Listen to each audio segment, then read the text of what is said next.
ఇంట్లో అన్ని రంగాలు వస్తాయి, అన్ని పార్టీల వాళ్ళు అందరూ కూడా బాధితులు అవుతారు. ఆదినారాయణకి ఫైనల్ గా మీరు చెప్పండి మీ పాయింట్ ఆఫ్ వ్యూలో ఇప్పుడు జరుగుతున్న పరిణామాలు చూస్తుంటే రాష్ట్రంలో ముఖ్యంగా అధికార పార్టీలో జరుగుతున్నటువంటి పరిణామాలు జరుగుతుంటే ఏం జరగచ్చు అనుకుంటున్నారు రాబోయే రోజుల్లో? అసలు ఏమి కనీసం వాళ్ళకి అపాయింట్మెంట్ లేదండి. వాళ్ళు ఆళ్ళ రామకృష్ణారెడ్డి బయటపడి మాట్లాడినాడు, ఆనం రామనారాయణ, మేకపాటి చంద్రశేఖర్ రెడ్డి, ఆమె శ్రీదేవో లేకపోతే శ్రీధర్ రెడ్డి, వీళ్ళందరూ బయటకు వచ్చారంటే కారణం ఏమి? గౌరవము లేదు, పనులు జరగడం లేదు, కబ్జాలు జరుగుతున్నాయి. ఎవరన్నా పోయి చెప్పకపోతే అంతా నాకే తెలుసు, మీరేంటి నాది పార్టీ అన్నప్పుడు ఎవరు చెప్పగలుగుతారు? కాబట్టి అతన్ని అందరికీ ఆందోళన ఉంది, అలజడి ఉంది, ఏమి జరగలేదని తెలుసు. అట్లే ఊరికి పడి ఉన్నారు. తిరుగుబాటు అనేది స్పష్టంగా క్లియర్ కట్ గా తన పరిస్థితి తనే బాగలేదని తనే అనౌన్స్మెంట్ చేసుకున్నాడు. మార్చిన అరిచి గీపెట్టిన బతిమలాడిన కాళ్ళు పట్టుకునే మారే వాళ్ళు ఎవరు ప్రజలు మారరు. ప్రజలకు తెలిసిపోయింది. ఉదాహరణకు మీకు బెస్ట్ ఎగ్జాంపుల్ చెప్తా చూడండి. బెంగళూరు టు చెన్నై 300 కిలోమీటర్లు, మధ్యలో ఆంధ్రప్రదేశ్ 100 కిలోమీటర్లు, కర్ణాటక 100, తమిళనాడు 100. ఈ 100 కిలోమీటర్లో ఉండే వాళ్ళు అక్కడ డీజిల్ రేటు అటు తమిళనాడులో తక్కువ ఉంది, ఇటు కర్ణాటకలో తక్కువ ఉంది. ప్రజలు తీసుకుంటే లిక్కరు అక్కడ తక్కువ ఉంది, ఇక్కడ తక్కువ ఉంది. నేషనల్ హైవే మాత్రం బాగుంది.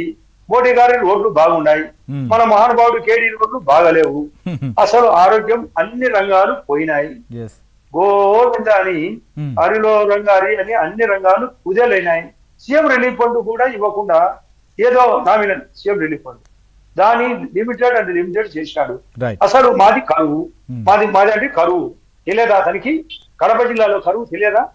మొన్న వచ్చినాడు స్వయంగా 3 రోజుల పాటు ఇక్కడే ఉన్నాడు.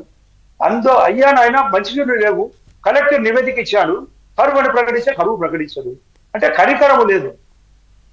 కనికరము లేని వ్యక్తి యేసుక్రీస్తు అత్యంత కనికరం. ఆయన పేరు కూడా చెడగొడుతున్నాడు ఇతను.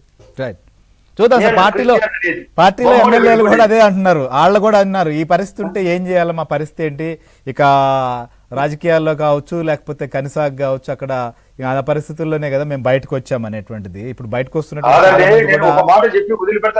ఈ విషయం భీష్ముడు చనిపోతూ ధర్మరాజుకు చెప్పిన మాటలు, అయ్యా నువ్వు 16 లక్షణాలు ఉండాలి, నువ్వు రాజ్యపాలన చేయమని చెప్తే 16లో ఏ ఒక్కటి లేదు. దాని షోడశ కళలు అంటారు. 0/16 ఒక్కటి లేదు. ఇటువంటి వ్యక్తి రాజకీయాలకు కాదు, ఈ జన్మకే నష్టం చేశాడు. రామునికి జనవరి 22వ తేదీ నాడు రామరాజ్య పాలనలో భాగంగా అయోధ్యలో ఆ టెంపుల్ స్టార్ట్ చేయడం కాదు, మా పాలన ఆ విధంగా ఉందని మోడీ గారు చెప్పబోతున్నాడు. ఈయనది నా రావణ రాజ్యం అని, ఈయనది రామరాజ్యం వర్సెస్ రావణ రాజ్యం.